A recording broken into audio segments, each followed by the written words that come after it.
क्या हम सब तैयार हैं? Are you all ready? Praise the Lord. किस चीज को अच्छा लग रहा है? किस चीज को आराधना में बहुत आनंद आ रहा है? किस चीज को आराधना में बहुत आनंद आ रहा है? Praise the Lord. God bless you. ध्यान से नीचे कर सकते हैं. Praise the Lord. Thank you Jesus. मेरी दुआ है कि परमेश्वर हमारे दिल को, हमारे कानों को, हमारे मन को आज की शुरुआत खोले ताकि हम परमेश्वर के वचन को ग्रहण कर पाए।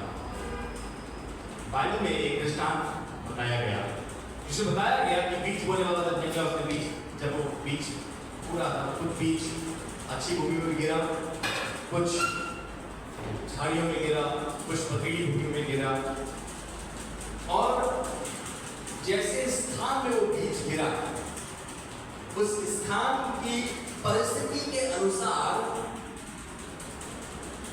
वो फलवंत हो पाया या वो बढ़ पाया। हर बीज फलवंत नहीं हुआ, हालेलुया। लेकिन जो बीज अच्छी भूमि में गिरा वो फलवंत हुआ, उसे जड़ पकड़ी और वो बढ़ता चला। आज मेरी दुआ है कि हमारी जो भूमि है, कई बार हमारी जो दिल की ये भूमि है ये बहुत पथरीली हो जाती है। कई बार इस भूमि में बहुत सी झाड़ियां आ जाती हैं, घास फूस आ जाती है। आज इस वक्त मेरी दुआ है कि परमेश्वर इस भूमि को साफ करे, इसको योग्य बनाए कि प्रभु का वचन इसके बोया जाए और जड़ पकड़े, और जड़ पकड़ के वो हमारे जिंदगियों में होने पाए। Hallelujah, hallelujah. एक चीज जो हम सब के साथ कॉमन है, मालूम है, आज की सुबह एक बात मैं करने जा रहा हूं जो आपके लिए, मेरे लिए और हर एक के लिए कॉमन है, वो हम सब के साथ होती है। मतलब वो क्या चीज है जो हम सबके पास आती है, हम सबके जीवन में हमें देखने को मिलती है या हम सबका आमना सामना होता है, वो है टेम्पटेशंस, अभिलाषाएं। क्या कोई है यहाँ पे जिसके जीवन में कोई टेम्पटेशन नहीं आती? कोई है ऐसा सुरमा यहाँ पे? है कोई? कुछ टाइम पहले मैं एक वीडियो देखा था, उसमें कुश्ती कर रहे थे, तो जो कुश्ती करते हैं वो बड़े पुकारते हैं, चैलेंज करते हैं, है कोई जो हमारे जैसे पहलवान का सामना करे? है कोई? और बड़ा चिल्ला चिल्ला के चैलेंज करते हैं। लेकिन मेरा उद्देश्य ये नहीं है, क्योंकि मुझे मालूम है, मैं बताती है इस बारे में, और मुझे निश्चय है इस बात का कि हम सबके जीवन में, हमारे जीवन में अभिलाषाएं आती हैं, टेम्पटेशन आती हैं, ऐसी चीजें आती हैं जो हमें अपनी ओर आकर्षित करती हैं, ऐसी चीजें आती हैं जो हमें उकसाती हैं, ऐसी चीजें आती हैं जो हमें धक्का देती हैं गलत राह में, गलत रास्ते की तरफ, गलत दिशा में। किसके भी जीवन में टेम्पटेशन आती है? बस 2-3 लोगों के जीवन में आती है अभिलाषाएं, मुश्किलें। टेम्पटेशंस किसके जीवन में आती है? सबके आती है ना? 100%। यस। आइए आयत पढ़ते हैं हम लोग। पहला कुरिन्थियों उसका 10 अध्याय,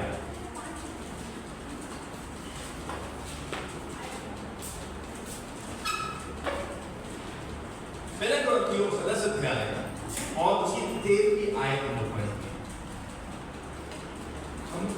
हम तो सीमा से बाहर कभी भी ना करेंगे, परंतु उसी सीमा तक जो परमेश्वर ने हमारे लिए ठहरा दी है, और उसमें तुम भी आ गए हो, और उसी के अनुसार घमंड भी करेंगे, क्योंकि हम अपनी सीमा से बाहर अपने आप। पहला कुरिन्थियों 10 अध्याय और 13वीं आयत। हाँ, ध्यान सुनिएगा, तुम किसी ऐसी परीक्षा में नहीं पड़े जो मनुष्य के सहने से बाहर है, जो मनुष्य के सहने से बाहर है। आगे बढ़े। परमेश्वर सच्चा है और वह तुम्हें सामर्थ्य से बाहर परीक्षा में ना पड़ने देगा। Thank you. एक वर्जन है उसमें लिखा है, you are tempted in the same way that everyone else is tempted. उसमें लिखा है कि आप जब परीक्षा में पढ़ते हो या आप के जीवन में जो परीक्षा आती है वो औरों से फर्क नहीं है। हर एक के जीवन में परीक्षा आती है, जिस प्रकार से दूसरे जीवन में आएगी उसी तरह आपके जीवन में भी आएगी, और वो आपकी क्षमता से बाहर नहीं है। ये कुछ इस प्रकार से है जैसे सेकंड क्लास में है कोई बच्चा यहाँ पे, सेकंड क्लास में कोई पढ़ता है, थर्ड क्लास में पढ़ता है, फोर्थ क्लास में पढ़ता है, फोर्थ क्लास में कौन पढ़ता है? हाँ मैं मालूम था। जो फोर्थ क्लास में एग्जाम का पेपर आएगा, वो जो फोर्थ क्लास के बच्चे हैं उनके लिए एक समान आएगा। अब कोई जो 10th क्लास का बच्चा होगा उसको फोर्थ क्लास का एग्जाम का पेपर नहीं आएगा, लेकिन जो 10th क्लास के बच्चे हैं, जितने भी 10th क्लास के हैं, उनकी क्षमता के अनुसार उनका एग्जाम का पेपर आता है। उसी प्रकार से प्रियो, आपके स्तर को परमेश्वर जानता है, आपकी क्षमता को परमेश्वर जानता है, और जो परीक्षा आपके सामने आएगी वो आपकी क्षमता से बाहर नहीं आएगी। जैसी क्षमता आपकी है, जितना परमेश्वर में आप बड़े हो, उसी लेवल पे परीक्षा आपके जीवन में आती है। हालेलुया। हम हर एक जन, हर एक विश्वासी, हर एक के जीवन में परीक्षा आती है, और बाइबल बताती है कि वो परीक्षा कहां से आती है, कैसे आती है। मालूम है आपको? कौन उस अभिलाषा को लेके आता है? कौन है जो आपको टेम्प्ट करता है? कौन है? वो आपका बैरी है।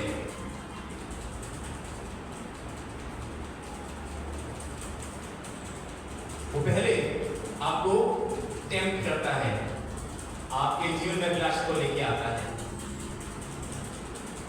आप जा रहे होंगे, दूर से आएगा, आपके सामने वो बोतल दिखा देगा और आपकी नजर जाएगी और बस उसी बोतल में टिक जाएगी। या फिर हो सकता है जिसको पैसा पसंद है उसके लिए पैसा, उसको पैसा लाएगा और आपकी नजर उस पैसे में टिक जाएगी। या वो बुरी चीजें, जिनको बुरी चीजें देखना पसंद है, आप फोन में देख रहे होंगे, हाँ आप देख रहे होंगे, अरे अपोस्टल जी या फिर प्रॉफिट जी किसी को देख रहे होंगे, बड़े ध्यान से क्या बात, और उस 1 घंटा या बहुत लंबे वीडियो होते हैं, बीच में कुछ सेकंड्स का एक वीडियो आएगा, वो फ्लैश करेगा और आपका दिमाग पूरा का पूरा दूसरी तरफ से आ जाएगा। ऐड आते हैं ना बीच में, कुछ सेकंड्स के लिए आएगा वो ऐड, और आपका दिमाग पूरा हिला के कहीं और ही ले जाएगा। शैतान आपको परीक्षा में डालता है, परीक्षा करता है, वो आपको टेम्प्ट करता है, टेम्पटेशन को लेके आता है। पहले वो आपको टेम्प्ट करता है, परीक्षा करता है, आजा, और जब आप चले जाते हो उसके बाद क्या करता है? उसके बाद वो आपके ऊपर दोष लगाता है, उसके बाद वही आपके ऊपर दोष लगाता है, वही आपको टेम्प्ट करता है, और वही आप जब गिर जाते हो वही आपके ऊपर दोष लगाता है। पिता के सामने खड़े होकर बोलता है, और देखा ये गोलू जिसको आप बोलते हो बड़ा अच्छा बच्चा है, देखो ये देखो कैसे उसकी जुबान चल रही है, देखो। पहले वो आपको टेम्पटेशन देगा और फिर आपके ऊपर दोष लगाएगा। ये वो शैतान का स्वभाव है कि वो ऐसा ही करता है। वो चाहता है कि आप अपने आप को अयोग्य जाने, वो चाहता है कि आप अपने आप के ऊपर, आप अपने आप को बहुत ही ज्यादा गिरा हुआ देखो, अपने आप को बिल्कुल आप अनवर्दी महसूस करो कि आप योग्य नहीं हो किसी चीज के, आप किसी लायक नहीं हो। वो आपको ऐसा महसूस कराना चाहता है, वो आपको महसूस कराना चाहता है कि परमेश्वर ने आपको डिस्क्वालीफाई कर दिया है, परमेश्वर ने ठहरा दिया है कि अब आप नहीं हो किसी का, आप खराब। पर दरअसल में वो सच नहीं होगा। जो आपका शत्रु है, जो शैतान है, वो आत्मा से झूठा है, वो झूठों का पिता है, और जो आपको दिखाता है, जो आपको महसूस कराता है, वो सत्य नहीं होता, वो सच्चाई नहीं होती। अगर आप इब्रानियों का 4वां अध्याय निकालें, इब्रानियों का 4वां अध्याय और उसकी 15वीं आयत,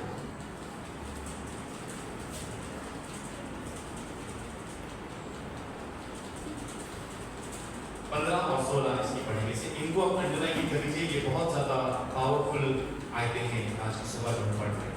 जी, इब्रानियों 4:15 और 16। क्योंकि हमारा ऐसा महायाजक नहीं जो हमारी निर्बलता में, जो हमारी निर्बलता में, निर्बलता यानी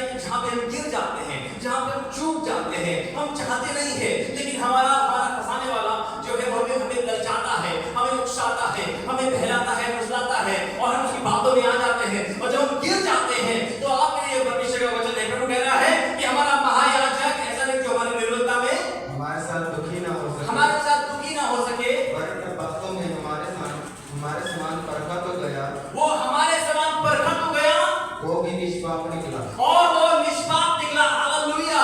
जिस प्रकार की टेम्पटेशन आपके सामने आती है, जिस प्रकार से शैतान आपको ललचाता है, जिस प्रकार से वो आपको गिराने की कोशिश करता है, उसी प्रकार से प्रभु यीशु मसीह को भी उसने परखा है। यीशु मसीह के जीवन में वो टेम्पटेशन को लेके आया है। आप बोलते हो अरे मैं तो चिल्लाने लग गई, मैं चिल्लाने लग गया क्योंकि मेरे बच्चे ऐसा काम करते हैं, क्योंकि मेरा शौहर ऐसे बोलता है, क्योंकि वो मेरी सुनती नहीं है, इसलिए मैं गालियां देने लग जाता हूँ, इसलिए मैं गाली गलौज करने लग जाती हूँ। अरे यीशु मसीह भी इसी प्रकार से परखा गया, लेकिन वो निष्पाप रहा। आप कहते हो मेरे को क्लेश मिलता है, इसलिए मैं जाके दोस्तों के साथ दारू पी लेता हूँ। अरे यीशु मसीह के सामने भी ऐसा हुआ। यीशु मसीह के सामने भी अभिलाषा आई, इस प्रकार से परखा गया। लोग यीशु मसीह को तोहमत लगाते थे, यीशु मसीह को सताया करते थे, लेकिन प्रभु यीशु मसीह फिर भी निष्पाप निकला। उसने कोई गुनाह नहीं किया। हम छोटी छोटी बातों में गिर जाते हैं और हमारे पास बहाने होते हैं। हमने ऐसा बोल दिया इसलिए बोल दिया, हमने ऐसा कर दिया इसलिए ऐसा बोल दिया, और हम अपने गलत काम को सही ठहराते हैं। क्योंकि हमारा महायाजक ऐसा नहीं जो हमारी निर्बलता में हमारे साथ दुखी ना हो, और वरन वह सब बातों में हमारे समान परखा तो वो गया, सब बातों में हमारे समान परखा तो गया, तो भी निष्पाप निकला। तो भी निष्पाप निकला। हालेलुया। आगे बढ़े। इसलिए आओ हम अनुग्रह के सिंहासन के निकट हया बांधकर चले। इसलिए आओ हम उस अनुग्रह के सिंहासन के निकट, अनुग्रह का सिंहासन मालूम जहाँ से वो प्रभु यीशु मसीह हम पे अनुग्रह करता है। हाँ, हम कमजोर हैं, गिर जाते हैं, हम डगमगा जाते हैं, शैतान पे दोष लगाता है, और तुमने मालूम उसको बुरा बोला है, तुमने उसको गलत बोला है, तुमने अपने माँ बाप को ऊंची आवाज में बोला है, तुमने उनकी बेइज्जती करी है, तुम किसी योग्य नहीं हो, परमेश्वर की नजर में तुम गिर चुके हो। अब तुम्हें परमेश्वर कभी स्वीकार नहीं करेगा। अब मैं बताना चाहता हूँ कि शैतान ने आपको उकसाया, आपको क्रोध दिया, आपने पाप कर दिया, लेकिन उसके बाद उससे बड़ी बात यह है कि वो प्रभु यीशु मसीह अनुग्रह करता है, वो हम पे दया करता है। और इसके बारे में लिखा है कि आओ हम हियाव के साथ उस अनुग्रह के सिंहासन के पास चले कि हम पर दया और वह अनुग्रह पाए जो आवश्यकता, ताकि हम पे दया हो, ताकि हम पे दया हो, और वह अनुग्रह पाए और वो अनुग्रह पाए जो आवश्यकता के समय हमारी सहायता करे, जो आवश्यकता के समय हमारी मदद करता है। वो अनुग्रह वो प्रभु यीशु मसीह हम पे करता है। मालूम शैतान आपको यीशु के पास आने से रोकता है, तो वो शैतान आपके जहन में ऐसी बातें डालेगा, अब तो किसी योग्य नहीं है, तूने देख पास्टर जी को ऐसा बुरा बुरा बोल दिया है, अब तेरा कुछ नहीं हो सकता, अब तो किसी योग्य नहीं है, या फिर हो सकता है आपके जीवन में तरह तरह की परीक्षाएं लेके आता है। तूने देख शराब पी ली है, अब तो किसी योग्य नहीं है, तूने देख गुटखा खा लिया है, अब तो किसी योग्य नहीं है, देख तूने तो गिर गया है, तू बुरे कामों में इंडल्ज है, तू बुरे कामों में शामिल है, तू परमेश्वर के योग्य नहीं है, परमेश्वर तुझे कभी स्वीकार नहीं करेगा। और हम शैतान की बातों को स्वीकार कर लेते हैं और हम परमेश्वर से दूर अपना डेरा बना लेते हैं। हम लोग परमेश्वर से दूर अपना डेरा बना लेते हैं। आपको मालूम है, हमने उसके बारे में सुना है, इल्यूमिनाटी ग्रुप के बारे में सुना है, और हमने सुना है बहुत से लोग जो अपने आत्मा को शैतान को बेच देते हैं। सुना है ना, बहुत से लोग जो सवाल कर लेते हैं, शोहरत तो कमा लेते हैं, लेकिन कुछ समय बाद उन्हें एहसास होता है कि यार हमने गलत डील कर ली है, गलत सौदा कर लिया है। और शैतान पहले टेम्प्ट करता है, पहले टेम्पटेशन कर ले, तेरे को सब मिल जाएगा, पैसा, शोहरत, नाम। और जब वो फंस जाते हैं, जब वो उस डील को ले लेते हैं, उन्हें पैसा मिल जाता है, शौहरत मिल जाती है, लेकिन अब वही शैतान उनको ऊपर दोष लगाता है, उनके ऊपर इल्जाम लगाता है कि तुमने अपनी आत्मा को बेच दिया है, तुमने अपने प्राण को बेच दिया है। क्या करोगे इस पैसे का, क्या करोगे इस दुनिया के सारे सुख भी हासिल कर लोगे तो क्या हो जाएगा, क्या मिल जाएगा। और बहुत से लोग उसके झूठ पे यकीन कर लेते हैं। शैतान बोलता है अब तो तुमने अपना आत्मा मुझे बेच दिया है, अब परमेश्वर के पास तुम्हारे कोई स्थान नहीं है, अब परमेश्वर के पास तुम्हारे लिए कोई स्थान नहीं है। शैतान इस बात को उनके कानों में घुसाता है और वो लोग उस झूठ पे यकीन कर लेते हैं, और वो लोग हौसला नहीं कर पाते परमेश्वर के निकट आने का, वो हौसला नहीं कर पाते परमेश्वर के नजदीक आने का, और इसी कारण से वो नाश हो जाते हैं।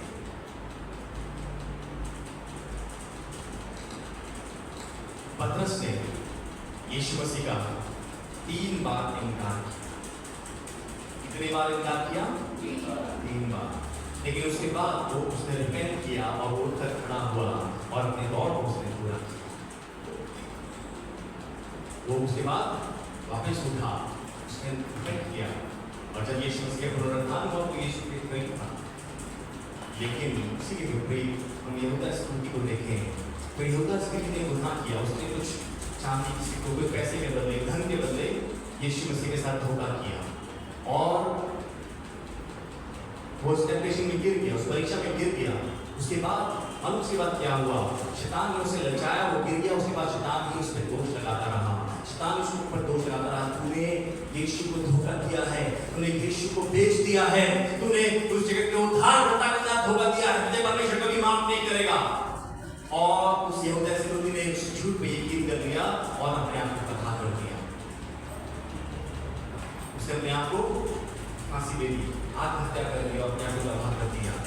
आपको लगता है कि अगर वो यीशु के पास चाहता था कि यीशु से माफ न करते, 100% से माफी मिल जाती। अगर वो हिम्मत जुटाता, वो हियाव इकट्ठा करता और जाता उस अनुग्रह के सिंहासन के पास, तो परमेश्वर की दया को हासिल करता, वो अनुग्रह को हासिल कर लेता। आज बहुत सी जिंदगियां हैं प्रभु के लोगों, ऐसे बहुत से जीवन है जिन्होंने शैतान की झूठ पे यकीन कर लिया है और आज वो हिम्मत नहीं कर पा रहे हैं, वो हियाव नहीं कर पा रहे हैं कि हम किस मुंह से प्रभु के पास जाएं, हम कैसे परमेश्वर का सामना करें, हम कैसे चर्च में चला जाए, कैसे जाएं हम चर्च में, किस मुंह से जाएं। हम तो इतने समय से गए नहीं है, पास्टर जी का हमने पास्टर जी को बिल्कुल उनसे मुलाकात ही नहीं करी है, उनसे बात ही नहीं करी है, हम कैसे जाएं। और वो आ नहीं पाते, वो हौसला नहीं जता पाते, हिम्मत नहीं कर पाते। अरे उस समय हमने पास्टर जी को मना कर दिया था और हम नहीं आएंगे, अब हम कैसे जाएं, किस मुंह से जाएं, वो हिम्मत नहीं जुटा पाते। शैतान अब उनके ऊपर इल्जाम लगाता है, शैतान दोष लगाता है। पहले शैतान ने उकसाया और गलत चुनाव कर लिए, गलत निर्णय ले लिए। उसके बाद जब गिर जाता है इंसान, शैतान दोष लगाता है, तुमने धोखा दिया है, अब तुम नहीं कर सकते, अब तुम्हारा कुछ नहीं होगा। लेकिन आपको बताना मांगता हूं, तुमको परमेश्वर अनुग्रहकारी है, तुम्हें जरूरत है कि हम हियाव करें, हिम्मत करें और उस अनुग्रह के सिंहासन के पास है, जहाँ पर हमें दया होती है हमारे ऊपर और हमें अनुग्रह मिलता है, ऐसा अनुग्रह जो आवश्यकता के समय हमारी मदद करता है।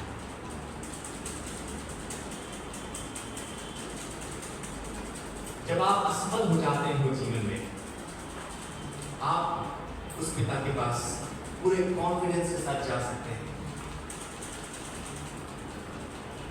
इस विश्वास के साथ कि वो आपको माफ कर देगा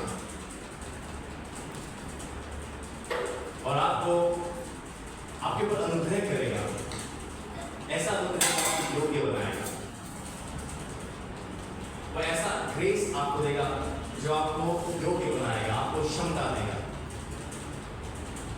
आपको योग्य बनाएगा कि अगली बार जब बैरी उस टेम्पटेशन को लेकर आपके पास आएगा, आप उस परीक्षा के ऊपर प्रबल हो पाओगे, आप उसके ऊपर विजयी हो पाओगे। वो परमेश्वर आपको ऐसा अनुग्रह देगा। हालेलुया। क्या आप सब मेरे साथ हैं? किसी को नींद आ रही है तो बोले हालेलुया। बोलिए अच्छा है, नींद आ रही है बोलिए हालेलुया, नींद चली जाएगी। हम सब टेम्पटेशंस का सामना करते हैं, we all face temptations, है ना? वो हम सब करते हैं। जब हमें कोई बुरा बोलने लग जाता है तो हमें क्रोध आ जाता है और हम भी मुंह से बुरी बातें बोलना शुरू कर देते हैं, है कि नहीं? करते हैं ना? हम ऐसे बहुत लगे, बेटा ऐसे नहीं बातें करो, ऐसे नहीं करो, तुम ऐसे मत बोला करो, थोड़ी देर हम प्यार से बोलेंगे और बच्चा फिर करता रहे और फिर देखिए क्या बाल क्या होता है ना ऐसा। कुछ दिन हम बड़े अच्छे पवित्र हम विश्वासी लोग हैं, हम यीशु मसीह के चेले, लेकिन जब कोई सुनता नहीं है फिर देखिए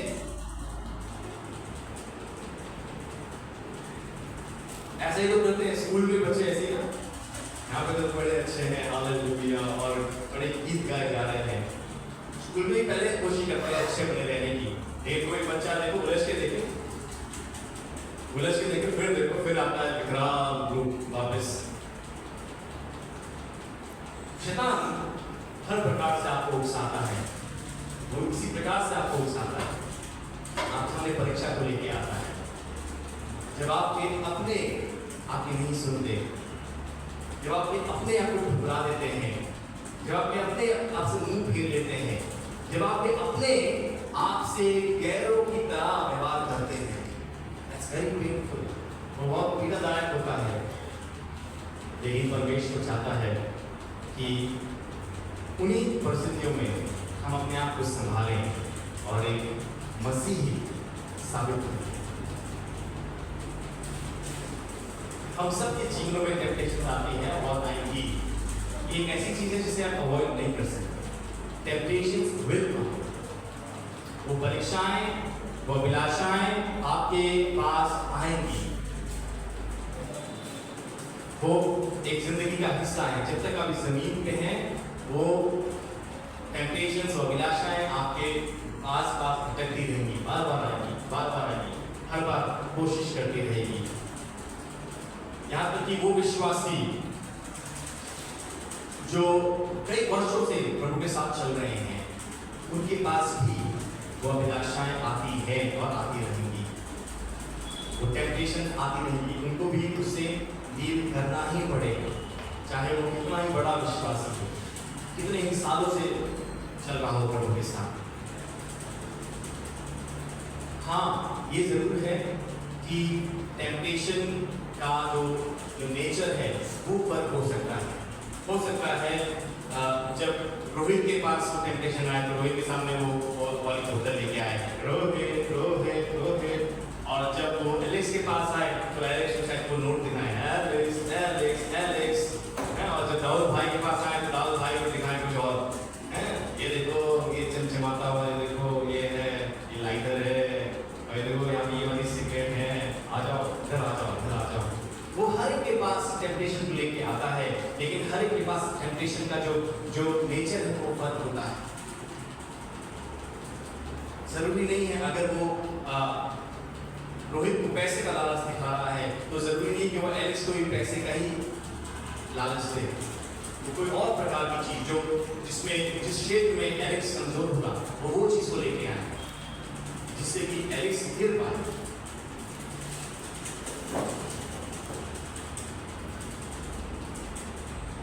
हमें जरूरत है कि हम इस बात से अवतरित हो जाए। We must know this। हमें यह बात मालूम होनी चाहिए। As a Christian, as a mature Christian, है ना, एक परिपक्व मसीह होने के नाते आपको यह बात मालूम होनी चाहिए कि वो बैरी आपके पास परीक्षा को लेके आएगा। वो किसी को भी फ्री पास नहीं दे देता। चलो ठीक है, अरे एलेक्स तो मेरा बहुत पुराना साथी है, चलो मैं इसकी जीवन में परीक्षा नहीं लाऊंगा, चलता तू जाले प्रभु के पास, प्रभु के साथ चले। ऐसा नहीं, वो किसी को फ्री पास नहीं देता। वो हर एक के जीवन में परीक्षाओं को लेके आता है, टेम्पटेशंस को फिक्सता है, आपको टेम्प्ट करता है, आपको ललचाएगा, आपको अभिलाषा में गिराने की कोशिश करेगा, और जब गिर जाओगे वो आपके ऊपर दोष लगाएगा। आप अभिलाषाओं से बच नहीं सकते। उसे ऐसा नहीं कि आपके जीवन में अभिलाषा नहीं है।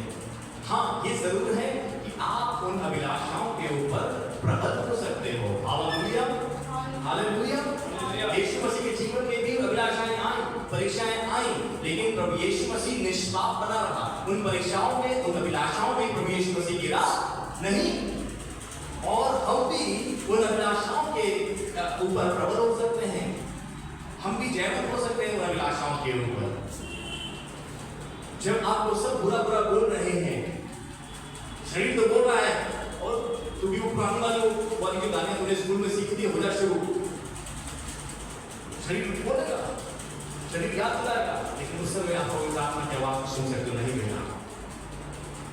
ये सब तो पूरी जुबान का इस्तेमाल कर रहे हैं, लेकिन तू अपने मुंह को गंदा नहीं, अपने आप को थाम। और इस प्रकार से आप उसके ऊपर प्रभुत्व हो सकते हो। उन टेम्पटेशंस के ऊपर आप ओवरकम कर सकते हैं। और यदि आपको जीतना है उन अभिलाषाओं के ऊपर, बाइबल बताती है कुछ तरीके जो आपकी मदद कर सकते हैं। नीति वचन 18 अध्याय निकालें, नीति वचन 18 अध्याय और उसकी 21 आयत। नीति वचन 18 अध्याय और उसकी 21 आयत।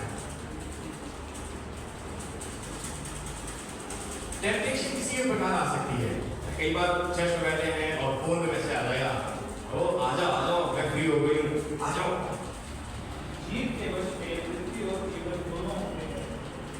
बाइबल लिखा है जीव के वश में मृत्यु और जीवन दोनों हो सकते हैं, होते हैं। और जो उसे काम में लाना चाहता है, जो उसे काम में लाना चाहता है वह उसका फल भोगेगा, वो उसका फल भोगेगा। आगे बढ़े। जिसने स्त्री के अधीन बस नहीं, इससे पहले वाली भी है पढ़ना। मनुष्य का पेट मुंह की बातों के फल से होता है, और बोलने से जो कुछ प्राप्त होता है उसी से वह तृप्त होता है। हाँ, जो हमारी जुबान है, हमारे जो शब्द है, उन शब्दों में मृत्यु और जीवन दोनों है। हमारे शब्दों में मृत्यु और जीवन दोनों है हमारे शब्दों में। और जब आप बहुत ज्यादा बोलते हो, जो बहुत ज्यादा बोलते हैं, आप यकीन जानिए जितना ज्यादा बोलोगे, जैसा बोलोगे वो आप ही को खाना पड़ेगा।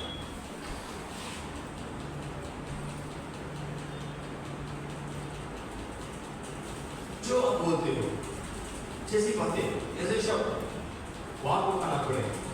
आप जिंदगी के शब्द निकाल रहे हो मुंह से या मृत्यु के शब्द निकाल रहे हो? आप कौन से शब्द निकाल रहे हो? अगर आप उसकी अभिलाषाओं के ऊपर प्रबल होना चाहते हो, आप उन टेम्पटेशन के ऊपर, टेम्पटेशन से सही सलामत बचकर बाहर निकलना चाहते हो, आप उनके ऊपर विजय होना चाहते हो, पहली चीज जो आपको ध्यान रखनी है, आपके शब्द, आपके वर्ड्स क्या है, आपकी जुबान को किस प्रकार से इस्तेमाल कर रहे हो। क्या आप अपने मुंह से मृत्यु की बातें कर रहे हो, नाश होने के शब्द निकाल रहे हो, या आप जिंदगी की बातें बोल रहे हो? आप किस प्रकार के शब्द आपके मुंह से निकलते हैं? अरे मेरा तो कुछ नहीं होगा, मैं तो किसी लायक नहीं हूँ, मेरा तो घर ही खराब हो गया है, ये इसका जिंदगी तो कभी नहीं बन पाएगी। ये शब्द अमूमन सुने जाते हैं मसीहों के घरों में, और हम ऐसा बोलते हैं तो फिर वैसा ही होने लगता है। जीवन की बातें करें, जिंदगी के शब्द निकालें। मेरा बेटा प्रभु को जान गया है, मेरी बेटियां प्रभु को जान गई है और वो प्रभु में पढ़ रही है। हाँ, कुछ कमजोरियां हैं लेकिन परमेश्वर बदल रहा है। मेरे घर में परमेश्वर कार्य कर रहा है। हाँ, कुछ रुकावटें हैं लेकिन मेरा परमेश्वर उन रुकावटों को दूर कर रहा है, और हम सब प्रभु के लिए जीते जाएंगे, हम सब प्रभु के लिए जिएंगे। जीवन की बातें मुंह से निकालें। आपके शब्द जीवन देते हैं। आपके शब्द होते हैं जो आप बात करते हो उसको जिंदगी देते हैं, जीवन देते हैं। आपको मालूम है परमेश्वर ने शुरू में क्या किया? परमेश्वर ने कहा और चीजें होनी चाहिए, और आदम को बनाया, मिट्टी से बनाया, और अपना श्वास, और वो जीवित प्राणी हो गया। मेरे और आपके अंदर भी परमेश्वर का वही श्वास है। ये परमेश्वर ने अपना श्वास में दिया, और जब हम बोलते हैं, आवाज जो है वो श्वास कहीं सांस की आवाज को पैदा करती है, तो आवाज घर्षण पैदा करती है, उससे ये वाइब्रेशन पैदा होती है, साउंड जो आवाज है वो पैदा होती है उसी आवाज के द्वारा। और इस आवाज में ये सामर्थ्य है। आप जो बोलते हो, आपके शब्द उसमें जीवन डालते हैं। बहुत सी समस्याएं जो आप और मैं झेल रहे हैं, कहीं ना कहीं वो कहीं और से नहीं, वो आपके ही शब्द हैं। हम बिगा कर शैतान के ऊपर इल्जाम लगा रहे हैं।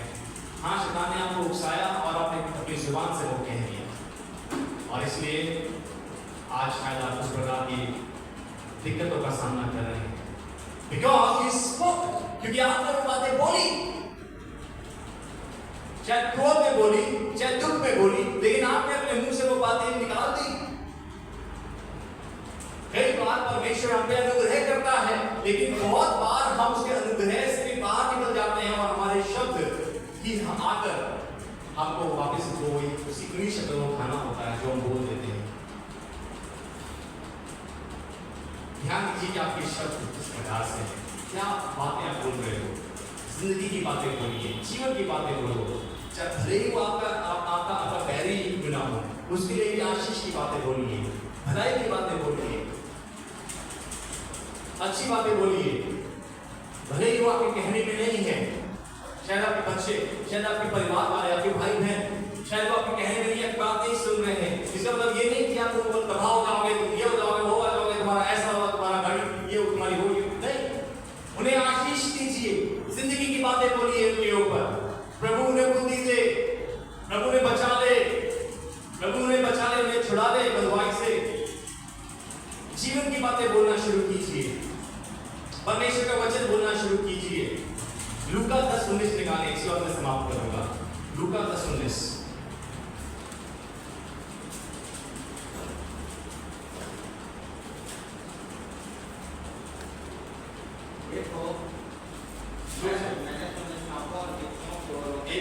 एक मिनट माइक पर देखो देखो मैंने तुम्हें सांपों और बिच्छुओं को रौंदने का और शत्रु के सारे सामर्थ्य पर अधिकार दिया है। हालेलुया।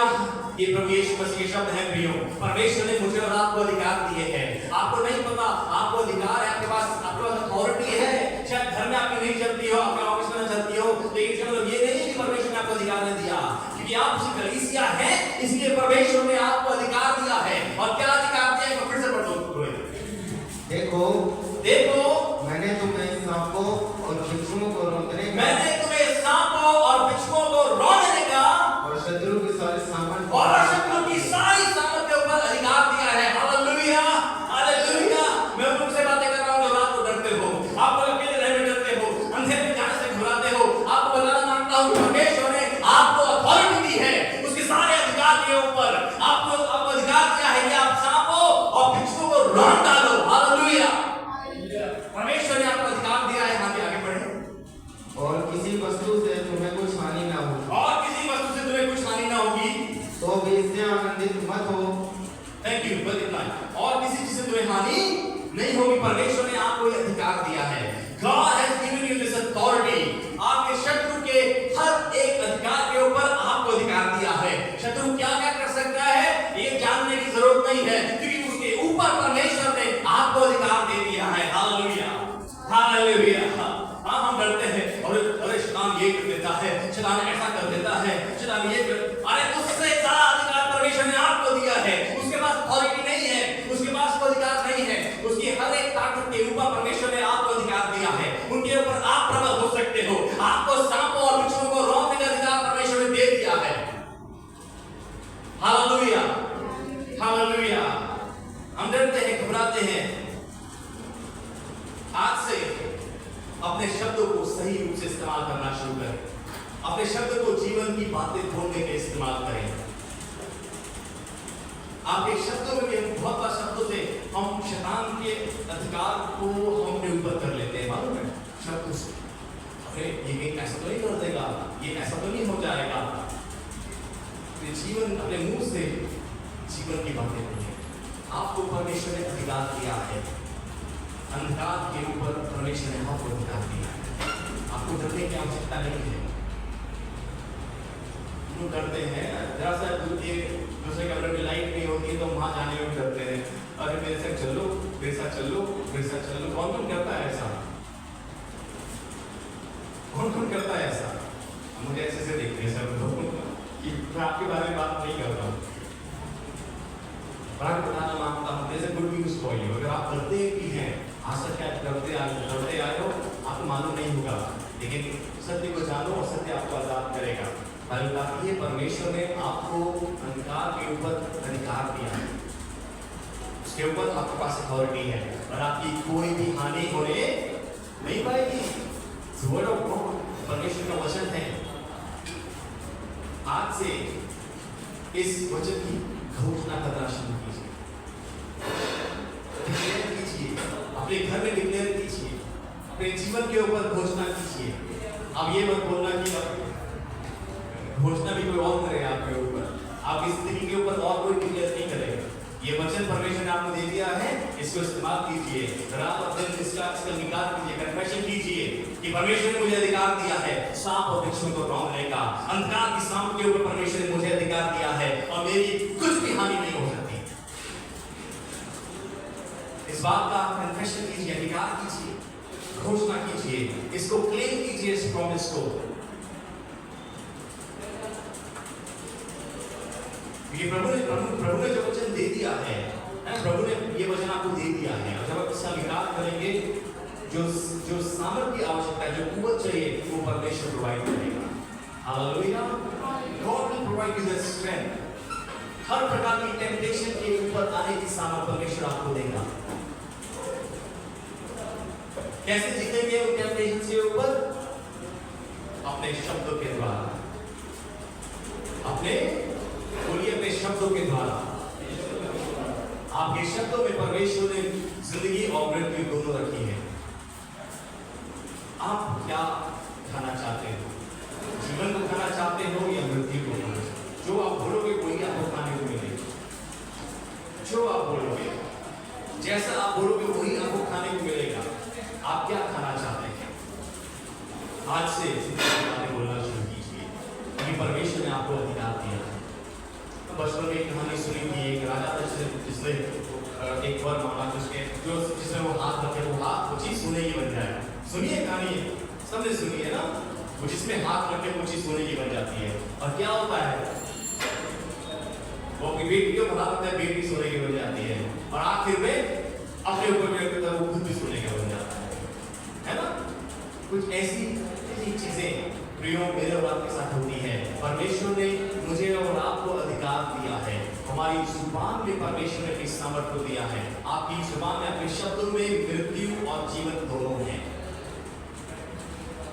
जो शब्द आप निकालोगे वही आपको खाने को मिलेगा, वही आपको खाने को मिलेगा। सो बी केयरफुल कि किस प्रकार के शब्द आप अपने मुंह से निकाल रहे हो।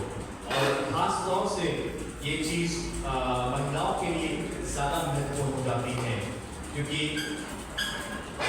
मुझे बताने की जरूरत नहीं है, ये जगत जानता है कि बहुत ज़्यादा शब्द हमारे मुंह से निकलते हैं। बहनों के मुंह से बहुत ज़्यादा शब्द निकलते हैं। ध्यान दीजिए कि कैसे शब्द आपके मुंह से निकलते हैं। जिंदगी की बातें बोलिए, जिंदगी की बातें बोलिए। जब दिल में डर भी आ रहा हो ना, तो भी परमेश्वर के वचन की घोषणा कीजिए। परमेश्वर ने मुझे अधिकार दिया है सांप और बिच्छू को रौंदने का। अंधकार के ऊपर मुझे अधिकार दिया है, अंधकार की सामर्थ के ऊपर मुझे अधिकार दिया है। मुझे बहुत अच्छा लगा, हम बता रहा था, आपने दुआ करी, सिस्टर सुंदर तारीफ है, दुआ करी और अपने अंदर ठीक हो गया। हालेलुया। परमेश्वर ने आपको अधिकार दिया है, अथॉरिटी, परमेश्वर ने आपको अथॉरिटी दी है। आज से परमेश्वर के इस प्रॉमिस को क्लेम करना शुरू कीजिए। हर दिन इसको क्लेम कीजिए।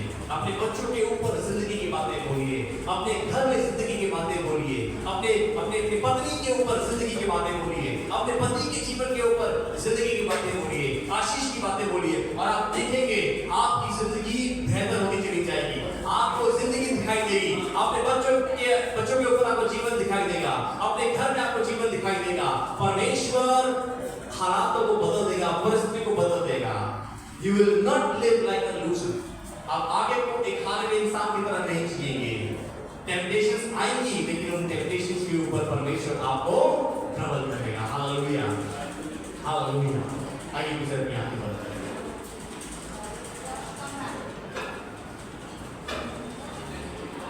थैंक यू जीसस, धन्यवाद प्रभु, तेरा शुक्र करते हैं पिता। हाँ प्रभु यीशु मसीह, तू भी हमारे समान बंधा हो गया तो भी निष्पाप बना रहा है। हर प्रकार की परीक्षा तेरे सामने आई खुदावन, लेकिन प्रभु तू उन परीक्षाओं में गिरा नहीं।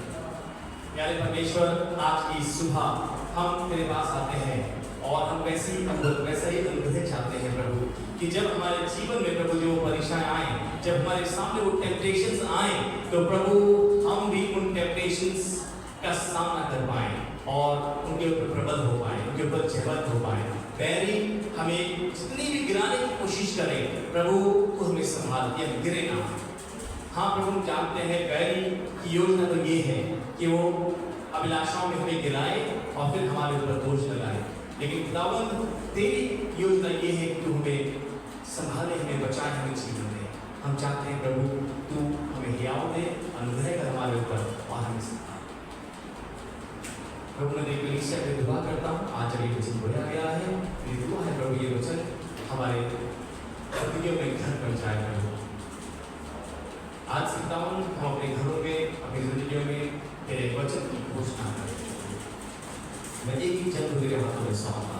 मेरी प्रार्थना है प्रभु तेरे वचन के पढ़े और सुने जाने के ऊपर तेरी आशीष, हमारी संगति में तेरी आशीष हो। और जो लोग इस वचन को सुन रहे हैं